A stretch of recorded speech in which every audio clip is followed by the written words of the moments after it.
Bonsoir. Ce soir, c'est Mamie qui raconte l'histoire du courrier de Louise. Sur la place du village de Jolicoeur, il y a un marchand de couleurs qui vit seul avec Louise, sa fille chérie de 12 ans. À leurs clients, ils vendent de tout, des plumes, des pinceaux, des bonbons, des ciseaux, des bouchons et des rideaux. Et leur boutique est comme un arc-en-ciel au beau milieu du pâté de maison. Hélas, ces derniers temps, les affaires ne marchent absolument pas. Personne n'achète plus rien. Pas le moindre boulon, ni le dernier des boutons.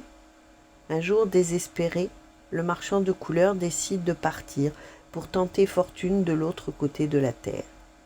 Pendant son voyage, la petite Louise habitera chez sa tante, une vieille dame toute grise, que les enfants du village appellent la mère Sévère. Le jour du départ arrive. La fille était triste, aussi triste que son papa. Elle a les yeux pleins de larmes et une grosse boule au fond de la gorge.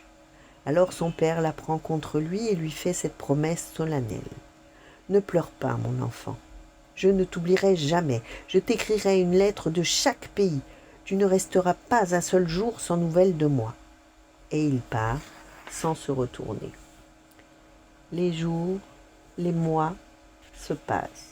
La vie est dure pour la pauvre Louise, qui, à la mère Sévère, lui aboie des ordres. « Brique-moi ces meubles, lave les carreaux, cire les parquets !» sans jamais un mot gentil ou un peu d'affection. Heureusement, chaque jour, Louise reçoit une lettre de son papa, comme un rayon de soleil qui vient éclairer son chagrin. C'est le facteur de Jolicoeur qui lui porte ce courrier précieux. Il s'appelle Félix. Il a des yeux bruns, très doux, et rien ne le rend plus heureux que de voir le sourire de Louise. Mais voici qu'un triste lundi d'automne, Félix n'a pas de lettre pour son ami, ni le lendemain, ni aucun jour de la semaine. « Il a bien fini par t'oublier, ton père, dit méchamment la mère Sévère, quand arrive le premier samedi sans courrier du marchand de couleurs. Et Louise se met à fondre en larmes. « Oh, non, non, non, le petit facteur ne peut pas supporter de l'avoir pleuré. » Le cœur tout remué, il décide aussitôt d'envoyer des lettres à la place du papa de Louise.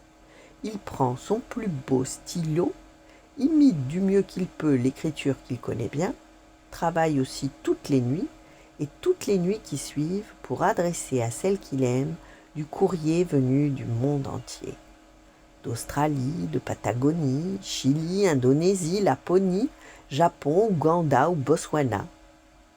Et quand il croit avoir fait le tour, il invente d'autres coins du monde, le Kapabawana, le Michigan, le Tombouctou-Malou et le Chapabodou. Plusieurs années passent ainsi. Louise a maintenant 16 ans, c'est une très jolie jeune fille dont les seuls moments de bonheur sont chaque jour l'arrivée du facteur. Un matin, avant le lever du soleil, elle entend frapper à la porte. « Va ouvrir !» lui crie la mère Sévère. Et Louise obéit. Un monsieur très élégant, richement habillé, se tient sur le seuil et lui tend les bras. « Papa, papa, j'ai reçu toutes tes lettres, toutes, même la dernière hier qui arrivait de l'autre bout du monde. » Son père la regarde, l'air surpris. « Ma jolie, ne te moque pas de moi.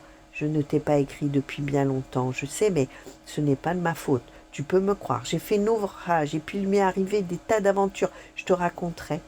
Que je suis heureux de te retrouver et que nous vivions à nouveau ensemble. Écoute-moi bien, avec l'argent que j'ai gagné, je vais acheter le château de Jolicoeur et le transformer en un immense et magnifique magasin. » Louise passe des heures et des heures à écouter son papa blotti contre lui. Et pourtant, elle n'est pas complètement heureuse. Elle pense aux lettres qu'elle a reçues pendant tout ce temps. Et soudain, elle comprend. « Attends-moi, papa, je reviens. » Elle court jusqu'à la maison près de la poste et regarde par la fenêtre.